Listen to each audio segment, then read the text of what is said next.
Hello, je fais cette vidéo pour toi, toi qui es dans des saisons d'attente. Je sais combien ça peut être frustrant. Il y a beaucoup de vidéos, parfois moi-même je les fais pour encourager les gens dans les saisons d'attente. Comment dire, ne lâchez pas en donnant les bons conseils, tout ça. Mais aujourd'hui, j'ai envie de parler de la réalité des choses, la frustration, vous savez. Parce que c'est très bien, c'est bien beau, nous les chrétiens, de dire oui, accroche-toi à la promesse et tout, nanana. Mais une réalité, c'est qu'on est humain, on est dans un corps fait chair, on a des émotions et le diable parfois vient nous attaquer. Donc en gros, on a nos pensées qui viennent et ça fait qu'au final, on est frustré. Aujourd'hui, je voulais parler avec vous de votre frustration. Parce que moi, ça fait des années que je m'attends à des trucs de Dieu. Et je vais pas vous mentir, parfois, c'est pas évident de venir sur les réseaux sociaux et dire « wow » et raconter sa vie et se plaindre, soi-disant. Donc, il faut trouver le juste milieu. Mais dans cette vidéo, je voulais parler de vraiment les frustrations qu'on peut ressentir. Parce que c'est humain. Et je voulais vous dire que vous n'êtes pas un mauvais chrétien si vous ressentez des choses qui sont contre la foi, entre guillemets. Parce que c'est normal quand tu es dans une saison d'attente, quand tu t'attends à Dieu pour quelque chose pendant longtemps. Je sais pas, pour des gens, ils attendent un enfant depuis 10 ans. Si les personnes qui aspirent au mariage, ils attendent leur mari depuis des années. Au bout d'un moment, on peut dire ce qu'on veut, mais on peut être découragé. Donc, en fait, j'ai pas la recette miracle pour vous dire quoi faire dans votre saison d'attente parce que moi-même, j'ai pas forcément les clés. Mais quelque chose que je vois qui m'encourage dans ma saison d'attente, même les non-chrétiens, on va dire, l'espoir fait vivre.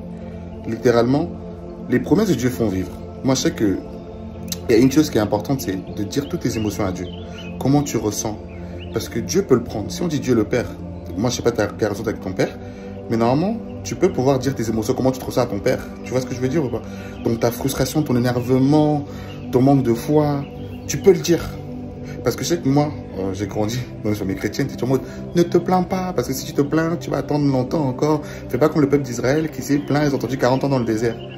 En fait, tu n'as pas le droit de te plaindre, tu n'as pas le droit d'être frustré, tu as juste attendre d'être heureux. Mais non, la réalité, c'est que tu es frustré, tu es énervé, tu n'en peux plus, tu en as marre et tu doutes.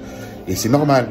Au lieu de donner ces émotions à des gens qui ne pourront pas t'aider, va vers Dieu, lui peut prendre tes émotions. Et en retour, il va te donner une promesse. C'est pour ça qu'en Habakkuk 2, il est marqué d'écrire la vision, d'écrire la promesse que Dieu t'a donnée et elle s'accomplira. Je sais que moi, par exemple, quand je suis très frustré, quand je suis très énervé, j'ai besoin d'espoir. J'ai besoin de quelque chose qui va me rebooster. Je vais dans mon livre où j'écris les promesses que Dieu m'a dites. Et en les relisant, je me dis, waouh, Dieu va le faire. Et je note aussi ce que Dieu a déjà fait. Donc je tic, je me dis, regarde ce qu'il a déjà fait. Peu importe combien de temps ça prend pour celle-ci, il va le faire. Donc je sais pas si ça vous encourage, mais soyez honnête avec Dieu. Dites-lui comment vous ressentez. Dites-lui tout. N'ayez pas peur. Il peut le prendre. Et accrochons-nous à Dieu. Car ses promesses sont oui et amen pour nos vies.